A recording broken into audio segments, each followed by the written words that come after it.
Shalom, shalom, irmãos e irmãs. Vamos para a segunda parte da parábola de talentos.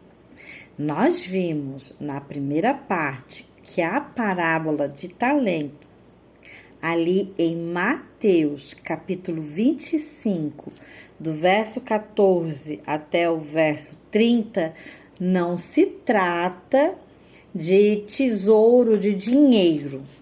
Ali era o talento romano ático, mas na verdade a parábola não se tratava de dinheiro. Embora em primeira leitura é isso que parece, mas quem tem ouvidos para ouvir ouça, era para que os seus discípulos e aqueles obedientes a Deus que estudavam as escrituras que eram a Torá, pudessem meditar na parábola e ver do que realmente se tratava.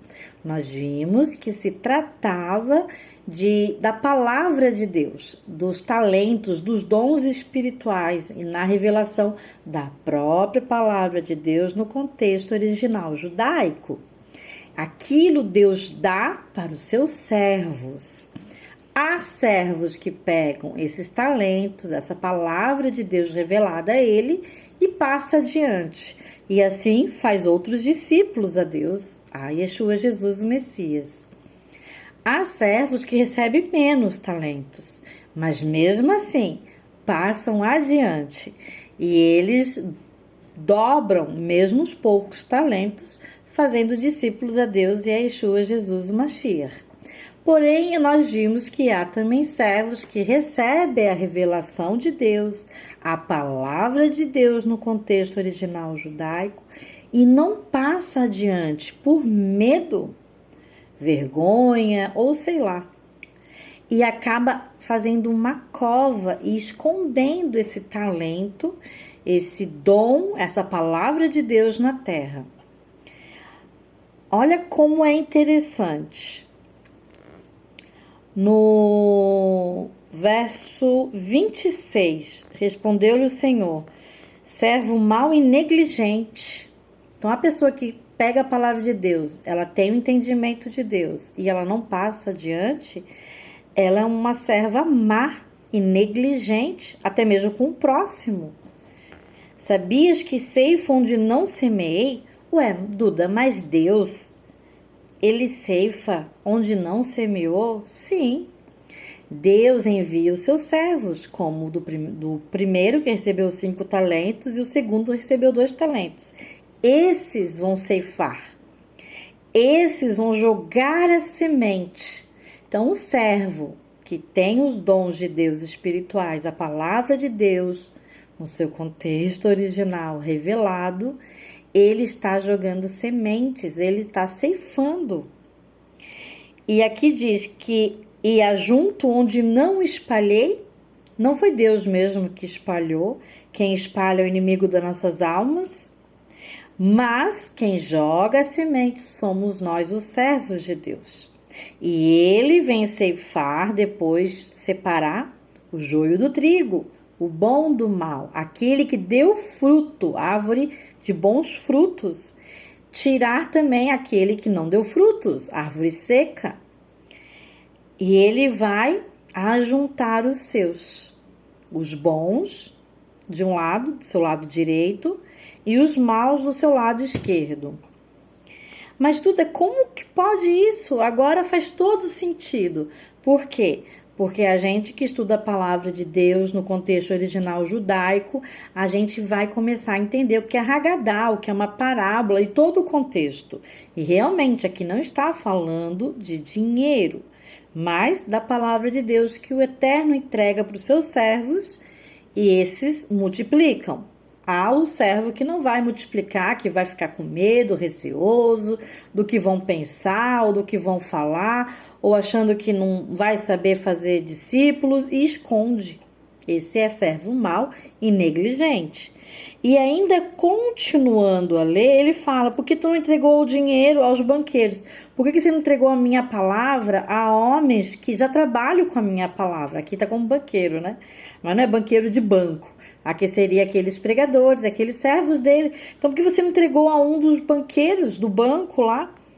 porque assim eu receberia com juros o que é meu. Porque um servo, quando...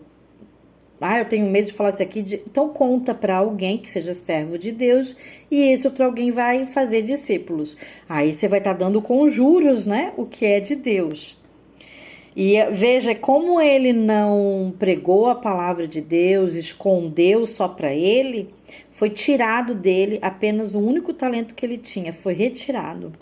Ele não entrou no gozo do Senhor. O que é o gozo do Senhor? A gente vai saber o gozo do Senhor lá no verso 30, porque diz assim: e o servo inútil lançai-o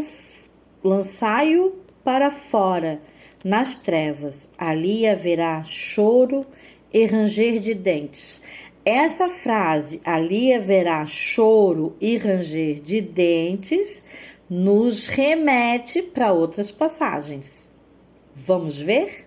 E aí nós vemos Mateus, no capítulo 22, Yeshua Jesus falando sobre a parábola das bodas do Cordeiro, falando sobre o reino dos céus e quem vai estar lá nas bodas do Cordeiro, quem vai entrar no reino de Deus e quem não vai entrar no reino de Deus. E essa expressão também é usada ali no verso 13. Então ordenou o rei aos seus serventes: amarrai-o de pés e mãos e lançai-o para fora, nas trevas. Ali haverá choro e ranger de dentes. Olha, mais uma expressão. Também há em Mateus, capítulo 8, verso 12. Vamos lá ler. Então, em Mateus, capítulo 8, verso 12, também Yeshua está falando do reino de Deus. E falando que aqueles que não forem do reino de Deus serão lançados para fora, nas trevas, e ali haverá choro e ranger de dentes. Então, essa é uma frase muito usada por Mateus, Lucas, entre outros ali, para mostrar que a pessoa que não for serva de Deus, obediente, não fazer discípulos, esconder o seu talento, esconder a palavra de Deus, por temor, medo, receio, não importa. Ela não será achada digna e será assim, lançada nas trevas, no fogo do inferno, lago do fogo do inferno, e ali haverá choro e ranger de dentes.